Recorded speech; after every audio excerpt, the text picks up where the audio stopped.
الرحمن الرحیم۔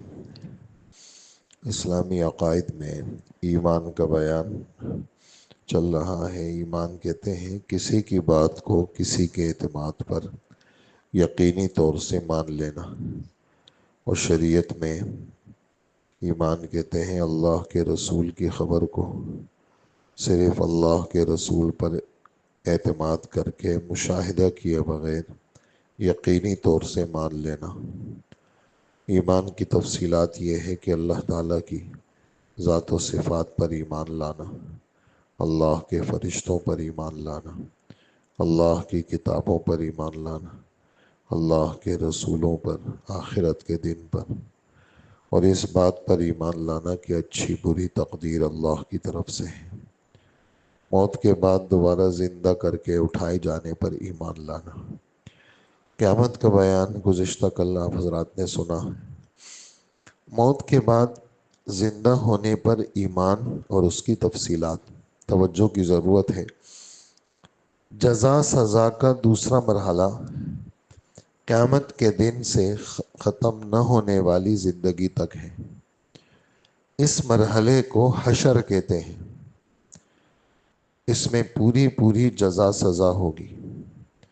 موت کے بعد زندہ ہونے پر ایمان لانے کا مطلب یہ ہے کہ مرنے کے بعد سب کو قیامت کے دن دوبارہ زندہ کر کے اٹھایا جائے گا۔ کل پہلے سور کا بیان آپ حضرات نے سنا۔ پہلے سور کے بعد 40 سال کا عرصہ گزرے گا تو حضرت اسرافیل علیہ السلام کے حکم یہ سور پھونکیں گے اللہ کے حکم سے۔ اسرافیل علیہ السلام ایک بارش برسے گی جس سے سبزے کی طرح ہر جاندار جسم کے ساتھ کھڑا ہوگا۔ یہ بات صحیح مسلم بخاری شریف کے بعد جو دوسرے درجے کی کتاب ہے جناب رسول اللہ صلی اللہ علیہ وسلم نے فرمائی ہے۔ سب سے پہلے ہمارے نبی حضرت محمد مصطفیٰ صلی اللہ علیہ وسلم اپنی قبر مبارک سے اٹھیں گے۔ آپ کے بعد حضرت عیسیٰ علیہ السلام اٹھیں گے۔ پھر جگہ جگہ سے تمام انبیاء، صدیقین، شہداء، صالحین اٹھیں گے۔ پھر عام مومنین اٹھیں گے، پھر گناہگار، پھر کفار تھوڑی دیر کے بعد اٹھیں گے۔ نبی کریم صلی اللہ علیہ وسلم فرماتے ہیں میں قیامت کے دن ابو بکر اور عمر رضی اللہ عنہما کے ساتھ اٹھوں گا۔ پھر میں جنت البقیع کے قبرستان آؤں گا، وہاں سے اور لوگ میرے ساتھ ہوں گے۔ اس کے بعد میرے پاس مکہ مکرمہ اور مدینہ منورہ کے لوگ آئیں گے۔ ہر شخص جس حال میں مرا ہے اسی حال میں اٹھے گا۔ شہیدوں کے زخموں سے خون بہتا ہوا ہوگا، لیکن ان کی خوشبو زعفران جیسی ہوگی۔ جو حج کرتے ہوئے مرا ہوگا وہ لبیک کہتا ہوا اٹھے گا۔ ہر شخص بغیر کپڑوں کے ہوگا اور بغیر ختنے کے ہوگا۔ سب سے پہلے حضرت ابراہیم علیہ السلام کو جنت کا سفید جوڑا پہنایا جائے گا۔ اس کے بعد حضور صلی اللہ علیہ وسلم کو ان سے بہتر جوڑا پہنایا جائے گا۔ لوگوں میں سے کوئی پیدل، کوئی سوار میدان حشر میں جائے گا۔ بعض تنہا سوار ہوں گے، کسی سواری پر 2، کسی پر 3، کسی پر 4، کسی پر 10، اور کافر منہ کے بل چلتا ہوا میدان حشر میں پہنچے گا۔ یہ بات 19ویں پارے کے دوسرے صفحے پہ ہے، کافر کا منہ کے بل چلنا۔ حضرت ابو ہریرہ رضی اللہ عنہ ہمارے نبی سے پوچھتے ہیں کہ حضرت پاؤں پہ چلنا تو سمجھ میں آتا ہے، یہ منہ پہ چلنا سمجھ میں نہیں آتا، منہ پہ کیسے چلے گا؟ جواب کیا ملا؟ جواب یہ ملا ابو ہریرہ وہ اللہ جو دنیا میں پاؤں پہ چلا سکتا ہے، وہ اللہ کل قیامت کے دن چہرے پہ بھی چلا سکتا ہے۔ جس طرح پاؤں سے نوکیلے پتھر، کانٹے، یہ آدمی جو ہے نا وہ ایسے گزرتا ہوا چلا جاتا ہے، ایسے ہی چہرے سے نوکیلے پتھر اور یہ ہٹائے گا۔ یہ یعنی چہرے پہ چلنے کا ذکر تو 19ویں پارے میں ہے، باقی یہ والی بات جو بھی آپ نے سنی یہ حدیث مبارک میں ہے۔ اور کافر کو فرشتے گھسیٹ کر لے جائیں گے۔ یوم یدعون الی نار جہنم دعا، سورہ طور میں رات ہم نے پڑھا ہے، مغرب میں بھی پڑھا اور تراویح میں بھی پڑھا۔ یدعون مانے دھکے دینا، دھکے دینا، گھسیٹنا۔ یسحبون کا لفظ آتا ہے قرآن میں، یسحبون کے معنی آتے ہیں گھسیٹنے کے، اور یدعون کے معنی آتے ہیں دھکے دینے کے۔ کسی کو آگ ہنکا کر لائے گی، کافر گونگے، بہرے اور اندھے اٹھائے جائیں گے، یہ قرآن میں ہے۔ عمیوں و بکموں و صم، قرآن میں ہے۔ حضرت ابو بکر، حضرت عمر رضی اللہ عنہما حضور صلی اللہ علیہ وسلم اور حضرت عیسیٰ علیہ السلام کے درمیان میں ہوں گے۔ حضور صلی اللہ علیہ وسلم کی امت آپ کے پاس اور دیگر امتیں اپنے اپنے نبیوں کے پاس جمع ہوں گی۔ خوف کی شدت کی وجہ سے سب کی آنکھیں آسمان کی طرف لگی ہوئی ہوں گی۔ یہ بات قرآن پاک 13ویں پارے میں ہے۔ کوئی شخص کسی کی شرمگاہ پر نظر نہیں ڈال سکے گا، اگر ڈالے بھی تو بچوں کی طرح شہوانی جذبات سے خالی ہوگا۔ سورج 1 میل کے فاصلے پر ہوگا، جس کی گرمی سے دماغ ابلنے لگے گا، اور کثرت سے پسینہ نکلے گا کہ 70 گز زمین میں جذب ہو جائے گا۔ پھر جب زمین پسینہ نہیں پی سکے گی تو پسینہ اوپر کی طرف چڑھے گا۔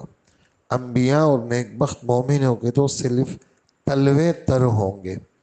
عام مومنین میں سے کسی کا پسینہ ایڑیوں تک، کسی کا ٹخنوں تک، کسی کا آدھی پنڈلی تک، کسی کا گھٹنوں تک، کسی کا کمر تک، کسی کا سینے تک، کسی کا گلے تک، اور کافر کا پسینہ منہ تک چڑھ کر لگام کی طرح اسے جکڑ لے گا۔ بھوک پیاس کی وجہ سے لوگ مجبور ہو کر خاک کو پھانکنے لگیں گے۔ سورج کی گرمی کے علاوہ اور بھی نہایت ترسناک اور ہولناک چیزیں پیش آئیں گی۔ ہر گناہ گار اپنے گناہ کے بقدر تکلیف میں مبتلا ہوگا۔ 1000 سال کی مقدار تک لوگ انہی تکلیف اور مصائب میں رہیں گے، اور 7 قسم کے لوگ عرش کے سائے میں ان کو جگہ ملے گی۔ انصاف کرنے والا بادشاہ، نوجوان عبادت گزار، وہ شخص جس کا دل مسجد سے لگا ہوا ہے، وہ شخص جو اکیلے میں اللہ کو یاد کر کے رونے لگے اور آنسو بہنے لگے، وہ 2 آدمی جس میں صرف اللہ کے لیے محبت ہو، اسی بنا پر ملتے ہوں اور اسی بنا پر الگ ہوتے ہوں۔ وہ آدمی جو اللہ کے راستے میں اس طرح خیرات کرے کہ اللہ کے سوا کسی کو پتہ نہ ہو۔ وہ آدمی جس کو مالدار اور خوبصورت عورت برائی کے لیے بلائے وہ انکار کر دے۔ قیامت کا دن 50,000 سال کا ہے، لیکن اللہ کے خاص بندوں کے لیے وہ دن اتنا ہلکا ہوگا جتنے وقت میں فرض نماز ادا کی جائے گی، بلکہ اس سے بھی کم۔ اللہ ہم سب کو نصیب فرمائے۔ شفاعت پر ایمان لانے کا مطلب یہ ہے، قیامت کے دن سب لوگ نہایت پریشانی کے عالم میں سفارش کروانے کے لیے سب سے پہلے حضرت آدم علیہ السلام کے پاس جائیں گے۔ یہ بات جو ابھی آپ سن رہے ہیں یہ بخاری شریف میں ہے، بار بار امام بخاری نے اس کو نقل کیا ہے، اور بہت لمبی طویل حدیث ہے شفاعت کی۔ حضرت آدم علیہ السلام کے پاس، پھر حضرت نوح علیہ السلام کے پاس، پھر حضرت ابراہیم علیہ السلام کے پاس، پھر حضرت موسیٰ علیہ السلام کے پاس، پھر حضرت عیسیٰ علیہ السلام کے پاس جائیں گے۔ ہر نبی دوسرے نبی کے پاس بھیجتے رہیں گے، خود سفارش کرنے سے معذرت کرتے رہیں گے، یہاں تک کہ تمام لوگ سب سے آخر میں جناب رسول اللہ، سب بھائی درود پڑھیں صلی اللہ علیہ وسلم، تو آپ فرمائیں گے ہاں ہاں میں اسی لیے مقرر ہوں، میں اپنے رب سے اجازت مانگوں گا تو مجھے میرا رب اجازت دے دے گا، کیونکہ سفارش یہ اللہ کے رسول صلی اللہ علیہ وسلم کے لیے مقرر ہو چکی ہے، لیکن پھر بھی اللہ کی بڑائی کی وجہ سے شفاعت کی اجازت مانگیں گے، اور پھر آپ صلی اللہ علیہ وسلم سجدے میں گر کر اللہ کی بہت تعریف کریں گے۔ اللہ جل جلالہ آپ صلی اللہ علیہ وسلم کو شفاعت کی اجازت دیں گے۔ اسی کو مقام محمود کہتے ہیں، اذان کی دعا میں جس کا ذکر ہے، جو رسول اللہ صلی اللہ علیہ وسلم کو حاصل ہوگا۔ یہ شفاعت میدان حشر کی شدت اور دہشت کو کم کرنے، حساب کتاب کے شروع کرنے کے لیے ہوگی۔ تمام لوگ آپ صلی اللہ علیہ وسلم کی تعریف کریں گے۔ پہلی شفاعت یہی ہوگی، اس کو شفاعت کبریٰ کہتے ہیں۔ کیا کہتے ہیں دوستو؟ دوسری شفاعت حساب اور سوال میں سہولت کے لیے ہوگی، ان کو حساب کے بغیر ہی جنت میں داخل کر لیا جائے۔ تیسری شفاعت بعض گناہ گاروں پر عذاب کا حکم جاری ہونے کے بعد ہوگی کہ ان کا قصور معاف کر دیا جائے اور دوزخ میں نہ ڈالا جائے۔ چوتھی شفاعت بعض گناہ گار جو دوزخ میں داخل ہوں گے ان کو دوزخ سے نکالنے کے لیے ہوگی۔ پانچویں شفاعت بعض اہل ایمان کے درجے بلند کرنے کے لیے ہوگی کہ اس مومن کو اس سے بڑھ کر درجہ دیا جائے۔ یہ شفاعت کی 5 قسمیں ہو گئی جو احادیث مبارکہ سے ثابت ہیں اور سب سچ ہیں، یعنی ماننا پڑے گا اس کو۔ اگر کوئی اس کا انکار کرے گا تو پھنسے گا، کیونکہ یہ حدیثیں متواتر ہیں۔ جیسے قرآن متواتر ہے، اس کا انکار کی گنجائش نہیں ہے، ایسے ہی یہ احادیث متواتر ہے۔ متواتر یہ محدثین کا اصطلاحی لفظ ہے، اس کے انکار کی گنجائش نہیں ہے۔ لہٰذا یہ سب باتیں جو ابھی آپ سن رہے ہیں یہ سب حق اور سچ ہے۔ آپ صلی اللہ علیہ وسلم کو ایک جھنڈا دیا جائے گا جس کو لواء الحمد کہتے ہیں۔ لواء جھنڈا، حمد مانے تعریف۔ حضرت آدم علیہ السلام سے لے کر قیامت تک تمام مومنین اسی کے نیچے ہوں گے۔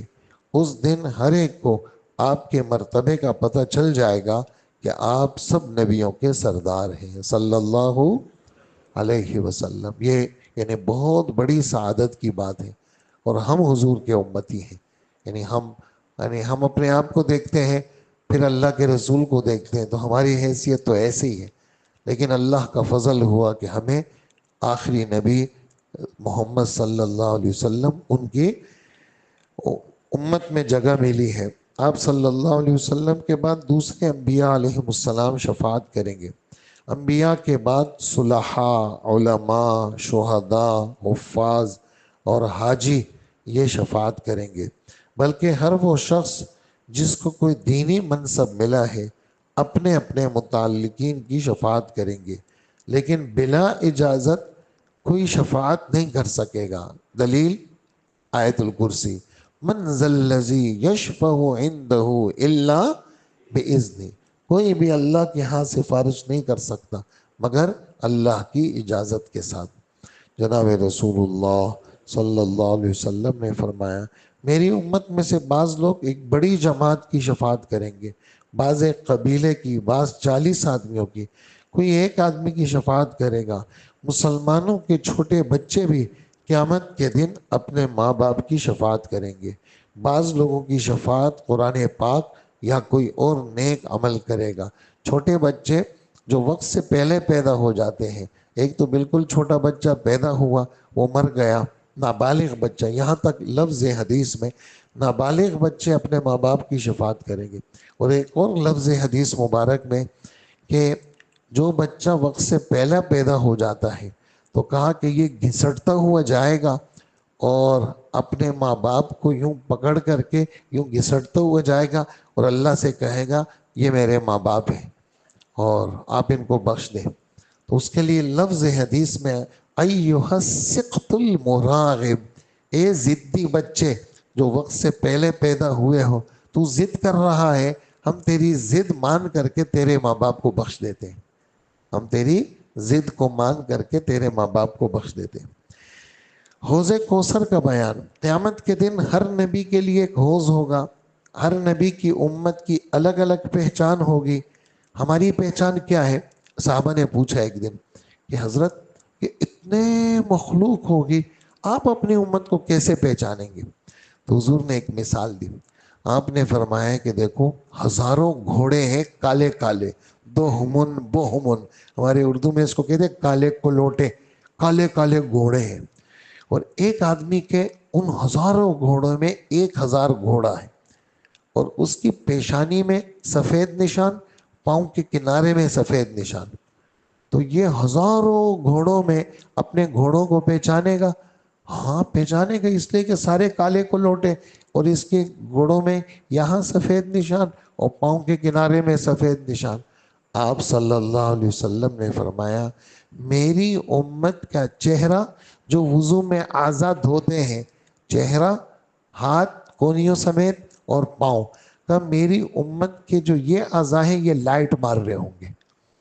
اور کسی امت، موسیٰ علیہ السلام ہو، عیسیٰ علیہ السلام ہو، کسی نبی کے کوئی امتی ان کے وضو کے اعضاء چمکیں گے نہیں. اس امت کے وضو کے اعضاء کیا ہوں گے؟ وہ لائٹ مار رہے ہوں گے. اس سے میں اپنی امت کو پہچانوں گا یہ ہمارا بندہ ہے، یہ ہمارا بندہ ہے، اور میں، یہ میری امت ہے. تو اس سے میری امت کی پہچان یہ ہوگی. آپ کی امت کی پہچان یہ ہے کہ ان کے وضو کے اعضاء نہایت روشن چمکدار ہوں گے.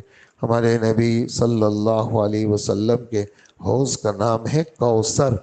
اب آپ سے کوئی پوچھے کوثر کا ترجمہ کہو، آپ کہیں گے حوض. تو حوض کوثر کا ترجمہ نہیں ہے. وہ تو جیسے عبداللہ کا ترجمہ کیا ہے؟ اللہ کا بندہ. ایسا ہی کوثر کا ترجمہ ہے بہت بڑیا خیر.